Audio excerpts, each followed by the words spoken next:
করতোয়া নদীর পার এখন হয়ে উঠেছে শহরের মানুষের নতুন বিনোদনের ঠিকানা। মানুষ আসছে, হাঁটছে, বসছে, ছবি তুলছে, ফিরে পাচ্ছে এক টুকরো নিঃশ্বাস। এ যেন শহরের কোলাহলের পাশে একখণ্ড প্রশান্তি।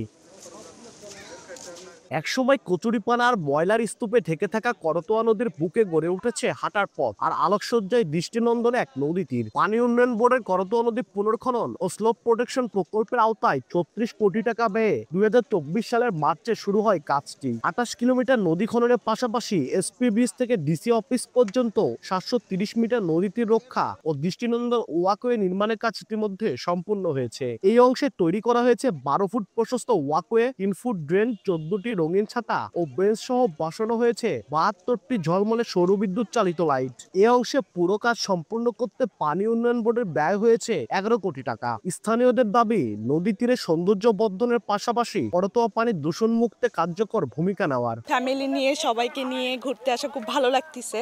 এখন পরিবেশটা অনেক সুন্দর হয়েছে।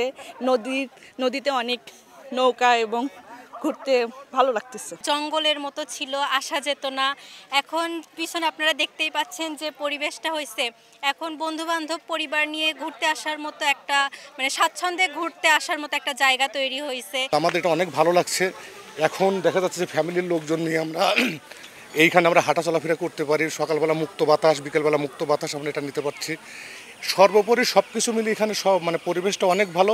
আমরা আশা করব এইখানে যেন কোনো রকম অসাধু কোনো ব্যক্তি এখানে যেন কোনো ব্যবসা প্রতিষ্ঠান দাঁড় করাতে না পারে। মানুষ একটা বিনোদনের একটা জায়গা পাবে এবং এটা আমার মনে হয় সকলেই প্রত্যাশা করে। এখানে যে এত সুন্দর একটা পায়ে হাঁটা পথ বলি কিংবা পর্যটনের বলি, এটা আমরা কখনোই ভাবিনি। এটা খুবই দারুণ একটা উদ্যোগ, প্রশংসনীয় উদ্যোগ এবং আমার মনে হয় যে পরবর্তীতে এটা আরও সুন্দর করা যেতে পারে দুপাশে ওয়াকওয়ে করে। বগুড়া নামটাই বিগত ১৭ বছরে অবহেলিত ছিল। আমরা কখনোই কল্পনা করিনি আমাদের বগুড়াতে করতোয়া নদীর পাশে এত সুন্দর একটা কাজ হবে। খুবই ভালো লাগে এই জায়গাটা। তবে আগে এই রাস্তাগুলো এরকম ছিল না, খুব ভাঙাচোরা এবড়ো থেবড়ো মাটির রাস্তা ছিল, আর এখন এটা পিছলে সুন্দর হয়েছে। করতোয়া নদী সিস্টেম নামে এক বৃহৎ প্রকল্পের আওতায় নদীর আশপাশের খাল খনন ও শহরের বর্ণি থেকে মাটেডালি পর্যন্ত স্লোপ প্রোটেকশন সহ ওয়াকওয়ে নির্মাণ কাজ হাতে নেওয়া হবে বলে জানান এ কর্মকর্তা। বগুড়া ডিসি অফিস এলাকায় এসপি ব্রিজ থেকে ডিসি অফিস পর্যন্ত ৭৩০ মিটার স্লোপ প্রোটেকশন সহ ওয়াকওয়ে নির্মাণ কাজ শেষ হয়েছে। সেই সাথে এই প্রকল্পের আওতায় ৫৫ কিলোমিটার খনন সম্পন্ন হয়েছে। এ কাজ বাস্তবায়নের ফলে আপনারা দেখতে পাচ্ছেন ডিসি অফিস এলাকায় করতোয়া নদী পুরোপুরি দখল দূষণমুক্ত হয়েছে। নদী তার সৌন্দর্য ফিরে পেয়েছে। বাংলাদেশ পানি উন্নয়ন বোর্ডের তরফ থেকে আরও একটি প্রকল্প সাবমিট করেছি, সেটা মাটিডালি থেকে বনানী পর্যন্ত এই ধরনের স্লোপ প্রোটেকশন সহ ওয়াকওয়ে নির্মাণ করা হবে। করতোয়া নদী সিস্টেম প্রকল্পের সম্ভাব্য ব্যয় ধরা হয়েছে ১১০০ কোটি টাকা।